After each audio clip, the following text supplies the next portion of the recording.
Mengutip sebuah artikel berjudul Misteri Tidur yang dimuat dalam National Geographic Mei 2010 lalu, dikatakan bahwa sepertiga dari usia kita digunakan untuk tidur. Namun apa yang menyebabkan kita tidur tetap belum jelas meskipun orang telah puluhan tahun melakukan riset mengenai tidur.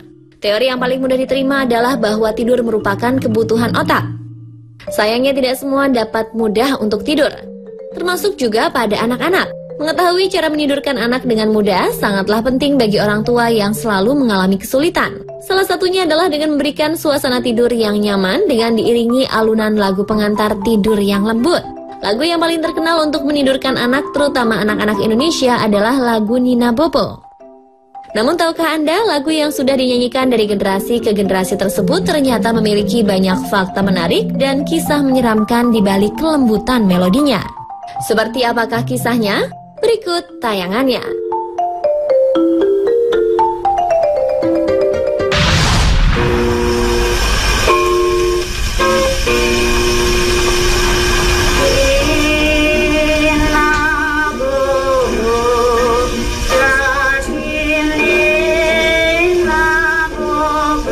Nina Bobo adalah sebuah lagu pengantar tidur dari Indonesia yang bercitrakan irama keroncong. Lagu ini juga dikenal di luar Indonesia, misalnya di negeri Belanda.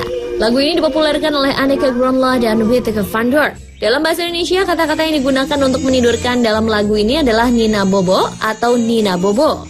Kata kerja seperti meninabobokan yang juga berasal dari lagu ini memiliki arti menyanyikan lagu untuk menidurkan.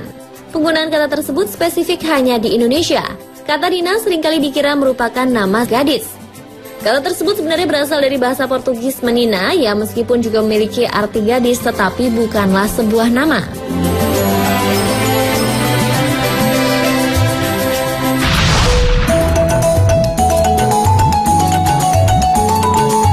Meskipun lagu Nina Bobo yang kita kenal merupakan peninggalan zaman Belanda, ternyata ada banyak lagu-lagu sejenis Nina Bobo yang sudah ada di berbagai suku di Indonesia jauh sebelum Belanda menjajah negeri kita. Sayangnya lagu-lagu Nina Bobo tradisional tersebut sudah mulai hilang tergerus zaman. Salah satunya adalah Nenggung, tradisi meninabobokan anak yang dilakukan orang tua zaman dulu di Palembang. Nenggung adalah nyanyian berupa pantun untuk menidurkan anak yang berisi ajaran agama, moral, dan nasihat yang berguna sehingga anak merasa nyaman tidur.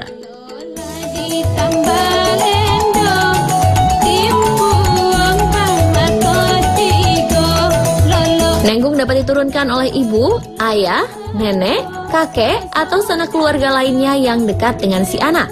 Sekarang ini Nenggung pada etnis Palembang jarang digunakan lagi, bahkan nyaris punah.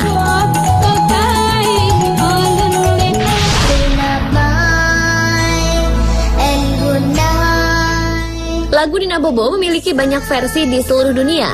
Secara internasional, lagu Nina Bobo dikenal dengan nama Lullaby.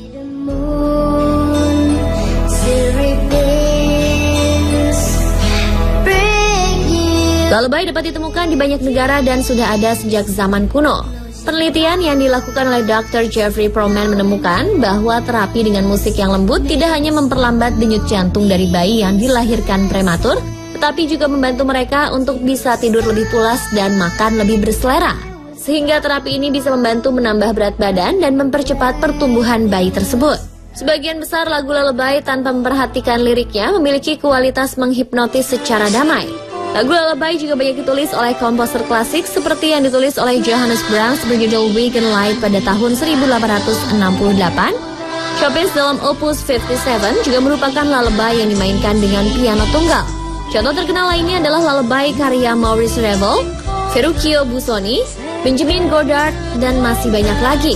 Di seluruh dunia, versi lullaby tradisional juga banyak ditemui, di antaranya di Bangladesh. Lagu lullaby di negara ini dikenal dengan judul Gumparanigan. Di India disebut Lori, di Filipina disebut Oyayi, di Vietnam disebut Bai Hatru.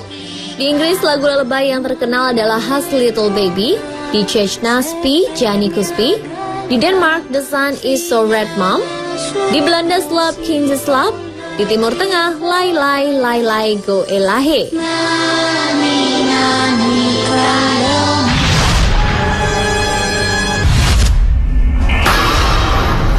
Ada beberapa versi tentang lagu Nina Bobo yang ada di Indonesia. Menurut salah satu versinya, si Nina dalam lirik lagu Nina Bobo itu adalah seorang anak perempuan blasteran Indonesia Belanda yang lahir pada tahun 1871. Nama lengkapnya Helenina Mustika van Rosneek. Sejak Helenina masih bayi, ibunya memang selalu menidurkannya dengan sebuah melodi penenang. Akhirnya pada suatu malam awal 1878, nyawa Helenina tidak bisa diselamatkan. Seminggu setelah Helenina dimakamkan, Kapten Van Rosneek mendengar istrinya menyanyikan lagu Nina Bobo di kamar mandi. Karena sedih dan dihantui rasa kehilangan Ibu Mustika, ibu si Helenina masih suka menyanyikan lagu Nina Bobo sampai bertahun-tahun. Kemudian Ibu Mustika meninggal di tahun 1929. Setelah kematian Ibu Mustika dan Helenina, Kapten Van Rosneek tinggal sendirian di rumah tadi. Katanya ada beberapa kejadian yang menimpa si Kapten. Sampai puncaknya di suatu malam, Kapten merasa dibangunkan oleh tangan anak kecil umur 6 tahun yang menangis minta dinyanyikan lagu Nina Bobo. Setelah malam itu, pikiran Kapten menjadi terganggu. Akhirnya dia selalu menyanyikan lagu itu sendirian di kamarnya tiap malam sampai dia meninggal.